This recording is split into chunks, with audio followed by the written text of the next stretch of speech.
हाँ तो भैया, जैसा कि आप लोगों ने थंबनेल पर देखा और टाइटल में पढ़ ही लिया होगा कि आज हम बात करने वाले हैं पवन सिंह अब करेंगे डिम्पल सिंह के साथ शादी।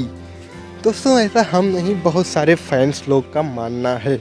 बट दोस्तों आप लोगों को बता दें कि पावर स्टार पवन सिंह और डिम्पल सिंह की फेमस जोड़ी पूरे एल्बम इंडस्ट्री में तबाही मचाई हुई है। जी हाँ दोस्तों, और स्टेज शो पर भी डिम्पल सिंह और पवन सिंह ने आतंक मचा दिया है। तो दोस्तों उनके जो फैंस हैं उन्हें क्या लगता है कि पावर स्टार पवन सिंह करेंगे डिम्पल सिंह से शादी? तो ऐसा कि दोस्तों हम लोग जानते हैं कि पवन सिंह और ज्योति सिंह का तलाक का मामला चल रहा है। बट दोस्तों हम आपको बता दें कि पावर स्टार पवन सिंह डिम्पल सिंह से शादी बिल्कुल भी नहीं करने वाले हैं। जी हाँ दोस्तों, आप लोगों ने एकदम सही सुना, क्योंकि दोस्तों पवन सिंह ने कई बार बोला है कि मैं मजाक करता हूँ, क्योंकि स्टेज पर कलाकार होता है और दोस्तों रियल लाइफ उसकी अलग होती है। तो दोस्तों आप लोग ऐसी गलतफहमी बिल्कुल भी ना पालें। और दोस्तों आप लोगों को बता दें कि पावर स्टार पवन सिंह और ज्योति सिंह बहुत ही जल्द एक होने वाले हैं, और दोस्तों ज़्यादा से ज़्यादा होगा भी तो तलाक ही होगा। बट दोस्तों पावर स्टार पवन सिंह डिम्पल सिंह की बिल्कुल भी शादी नहीं करेंगे। तो आप लोग गलतफहमी मत पालिएगा।